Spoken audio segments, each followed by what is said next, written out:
తాకట్టులో ఉన్న బంగారాన్ని విడిపించి ఆ రోజు ఆన్లైన్ రేటుకే మేము కొంటాం. Sharma gold company.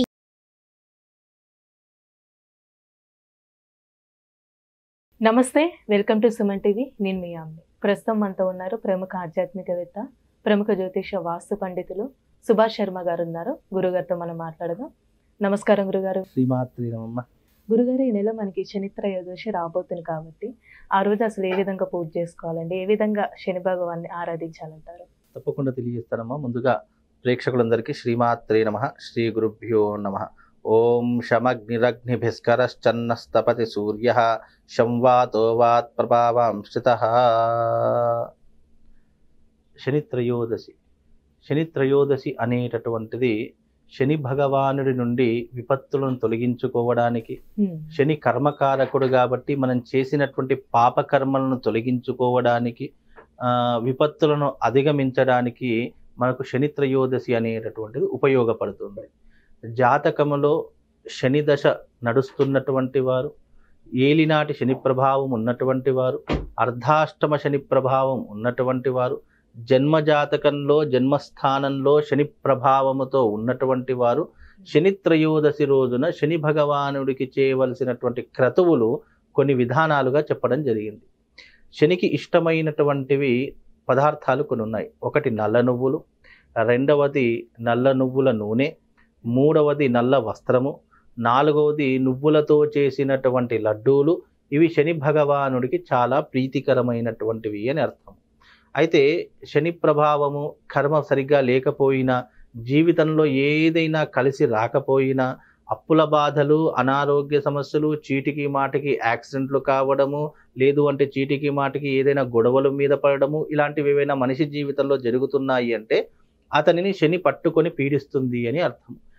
శని ఎవరిని పట్టి పీడిస్తున్నాడు అని తెలుసుకోవడానికి, లేదా మాకు జాతకం లేదండి, మా జీవితంలో ఇలాంటి సంఘటనలు జరుగుతున్నాయి, మాకు ఏం చేయాలో అర్థం కాలేదు అని అన్నటువంటి వాళ్లకు శని వల్ల కలిగేటటువంటి కొన్ని ఆపదలు, విపత్తులు చెప్తాను. అవి వాళ్ళ జీవితంలో నిజంగానే ఉన్నాయి అంటే వాళ్ళ జీవితంలో శని దశ అయినా ప్రారంభం కావాలి, లేదు అర్ధాష్టమ శని ఏలినాటి శని అయినా ప్రారంభం కావాలి, లేదు అనంటే వాళ్ళ జీవితంలో శని మహర్దశలోనైనా పుట్టి ఉండాలి, లేదా ఇప్పుడు నడుస్తున్నటువంటి కాలము శని దశ అయినా కావచ్చు.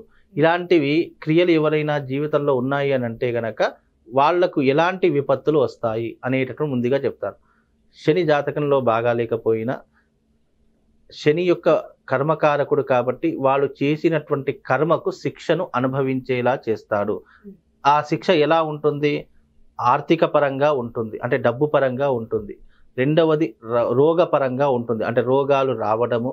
మూడవది యాక్సిడెంట్ పరంగా, అంటే ప్రతి ఒక్క చిన్న విషయానికి బైక్ మీద స్కిడ్ అయి పడడము, లేదు ప్రతి 6 నెలలకో 7 నెలలకో లేదంటే సంవత్సరానికి ఒకసారి అయినా సరే యాక్సిడెంట్లు కావడము, ఇవన్నీ కూడా శని కల్పించేటటువంటి విపత్తులు. అంటే శని ప్రభావం, శని యొక్క ప్రభావం వల్లనే ఇలాంటి సంఘటనలు జీవితంలో జరుగుతాయి. ఇలాంటి సంఘటనలు జరుగుతున్నాయి అని అంటే అతడి జీవితంలో శని యొక్క ప్రభావం ఎంటర్ అయింది అని అర్థం చేసుకోవాలి. శని యొక్క ప్రభావం వల్ల ఇంకా ఎన్నో రకాలైనటువంటి కారణాలు మనకు జాతకంలో చెప్పారు. లైక్ బిజినెస్ సరిగ్గా నడవకపోవచ్చు, లేదా ఇన్ని సంవత్సరాలు చాలా అద్భుతంగా రన్ అయినటువంటి బిజినెస్ ఒక్కసారిగా గ్రాఫ్ పడిపోవడము, అలాగే జీవితంలో మర్యాద కోల్పోవడము, జీవితంలో ఇంట్లో ప్రతి ఒక్కరికి రోగ బాధలు, అనారోగ్య సమస్యలు, చీటికి మాటికి గొడవలు వస్తున్నాయంటే శని యొక్క ప్రభావం వల్లనే వస్తూ ఉంటాయి. అలాగే డబ్బులు విపరీతంగా సంపాదిస్తారు, కానీ చేతిలో చిల్లి గవ్వ కూడా మిగలదు. బికాజ్ దానికి డబ్బులు ఖర్చు అయిపోవడానికి కారణం కూడా శని భగవానుడే. ఇంట్లో శుభకార్యాలు చేయవలసినటువంటి పరిస్థితులు వస్తాయి. అవి ఎలాంటివైనా సరే, పెళ్లిళ్ళు కావచ్చు, గృహ ప్రవేశాలు కావచ్చు, లేదా ఇంట్లో చిన్న చిన్న శారీ ఫంక్షన్స్ కావచ్చు, ఏదైనా ఫంక్షన్స్ కావచ్చు. ఫంక్షన్స్ వస్తున్నాయి, ఏదో ఒక ఫంక్షన్ చెయ్యాలి, డబ్బులు చేతిలో లేవు. అలాంటి సమయంలో అప్పులు చేసుకోవాల్సినటువంటి పరిస్థితులు, దుస్థితులు ఏర్పడము. ఒకసారి అప్పు చేసినటువంటి వ్యక్తికి జీవితాంతం అప్పుల మీదనే బ్రతకడము, ఇవన్నీ కూడా కలియుగంలో శని కలిగించేటటువంటి విపత్తులు. శని మళ్ళీ స్త్రీ వ్యామోహాన్ని కలిగిస్తూ ఉంటాడు. అలాగే సుఖాలను అనుభవించేలా మనిషి జీవితాన్ని మార్చేస్తూ ఉంటాడు. అంటే భోగాలకు సుఖాలకు అలవాటు పడేలా, దానికోసం డబ్బు లేకపోతే ఎలాంటి పనినైనా చేసేయడానికి మానవుడు వెనకాడకుండా, అంటే చంపైనా సరే డబ్బులు సంపాదిద్దామనే క్రూరమైనటువంటి మనస్తత్వం కలిగించేలా చేసేటటువంటి వాడు శని భగవానుడు. ఇవన్నీ ఎందుకు చేస్తాడు? శని అయినా చెడ్డవాడా, లేదా మనిషికి దేవుడికి ఏదైనా కోపతాపాలా? అది కాదు. శని భగవానుడు ఇవన్నీ కల్పిస్తున్నాడు, అతని జీవితంలో ఈ ప్రభావం చూపిస్తున్నాడు అంటే అతనికి శని యొక్క కర్మ ఫలితం ప్రారంభమయ్యింది. 7.5 సంవత్సరాల వరకు అతని జీవితంలో ఇలాంటి కష్టాలు వస్తూనే ఉంటాయి, పోతూనే ఉంటాయి. ఒకటి పోయిందంటే మళ్ళీ కొత్త కష్టం వస్తూనే ఉంటుంది. అలాంటి సందర్భాలలో శని ఎవరినైనా పట్టి పీడిస్తున్నాడు అని అంటే గనక ఆ సమయంలో మనకు ఉపయోగపడేటటువంటిది శని త్రయోదశి. అంటే ఇప్పుడు శని ప్రభావం వల్ల మంచి అంటే ఏం జరగదండి కొన్ని ఉంటుంది. విషయాల్లో?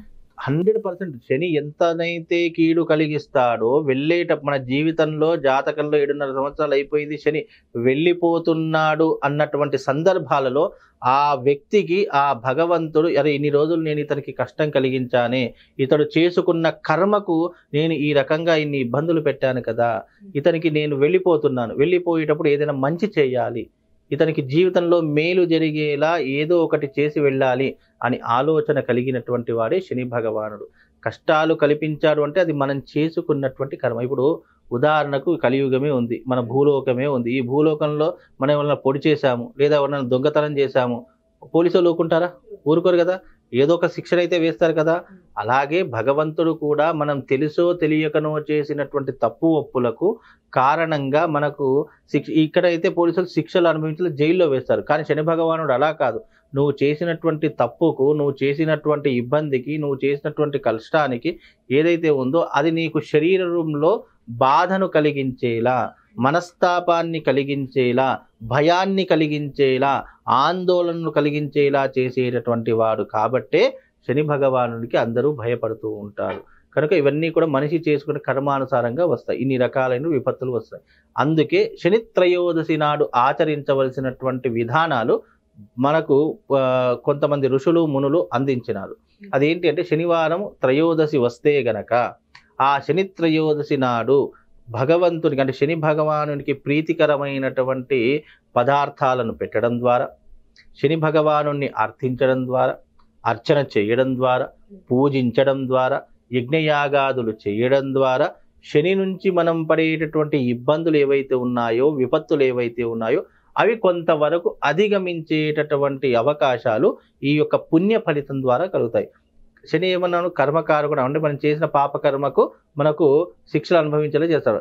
ఇవన్నీ చేస్తే ఏమవుతుంది? పుణ్యాన్ని కొంతలో కొంతగా సంపాదించుకున్నటువంటి వాళ్ళం అవుతాం కాబట్టి ఆ పాపంలో నుంచి ఈ పుణ్యం చేశాం కాబట్టి కొంత కర్మ ఫలితాన్ని మన మీద పడకుండా రక్షించేటటువంటి వాడు శని భగవానుడు. కాబట్టి మనం ఇలాంటి రకాలైన దేవతా క్రతువులు ఆచరించడం ద్వారా పుణ్యాన్ని సంపాదించుకొని పాపకర్మను విడనాడడమే దీని యొక్క ప్రధానమైనటువంటి ఉద్దేశం. త్రయోదశి ఎందుకు అని అంటే గనక శనివారం త్రయోదశి అనేటటువంటిది శని భగవాను పుట్టినటువంటి తిథి, అలాగే ఇష్టమైనటువంటి వారము అతనికి శనివారము కేటాయించారు కాబట్టి శనివారము త్రయోదశి రావడం కారణము చేత ఇలాంటి క్రతువులు శని భగవానునికి ఆరాధించడం చేత తైలాభిషేకం కానివ్వండి, లేదా నల్ల నువ్వులతో స్వామివారిని అర్చించడం కానివ్వండి, అలాగే నీలి రంగుల పుష్పాలు శని భగవానునికి అర్పించడం ద్వారా కానివ్వండి, దీపారాధన చేయడం కానీ, శనీశ్వరుడికి నిమ్మకాయలలో దీపం పెడితే గనక నవగ్రహ దోషాలు తొలగిపోతాయని సనాతన ధర్మం తెలియజేసింది. కనుక ఇలా శని భగవానుడి యొక్క క్రతువు నుండి, శని భగవానుడి యొక్క దృష్టిని తప్పించుకోవాలంటే ఇన్ని రకాలైనటువంటి మార్గాలు చెప్పడం జరిగింది. కనుక శని త్రయోదశి వస్తే ఇలాంటివి చేయండి. అలాగే శని త్రయోదశి రోజు వచ్చింది, మన జాతకంలో నిజంగానే ఇన్ని కష్టాలు ఉన్నాయి అంటే నల్ల నువ్వులు ప్లస్ నల్లటి వస్త్రము, అలాగే ఒక మూల, అంటే దాన్ని ఏమంటే ఒక మేకు తీసుకొని ఆ నల్ల నువ్వులలో పెట్టి దక్షిణాది తాంబూలాలు దాని మీద పెట్టి బ్రాహ్మడికి దానం ఇవ్వండి. అలా సంకల్పం చెప్తాడు, నవగ్రహ దోష పీడా పరిహారో అస్తు, శనిగ్రహ దోష ఏలినాటి శని ప్రభావ పీడా పరిహారో అస్తు అని సంకల్పం చెప్పి ఆ దానాన్ని స్వీకరించడం వల్ల కొద్దిగా పుణ్యం కలిగి రాబోయే విపత్తులు, ఆపదల నుంచి అధిగమించడానికి ఇలాంటి క్రతువులు చేస్తే శని త్రయోదశి ద్వారా మనకు సరైనటువంటి మేలు జరుగుతుంది. శని భగవానుడి యొక్క సంపూర్ణమైనటువంటి అనుగ్రహము మనకు కలుగుతుందమ్మా. చాలా చక్కగా తెలియజేశారండి. ధన్యవాదాలు. శ్రీమాత్రే. సుమన్ టీవీలో మీ పర్సనల్ అండ్ బిజినెస్ ప్రమోషన్స్ కోసం కింది నెంబర్కి కాంటాక్ట్ చేయండి.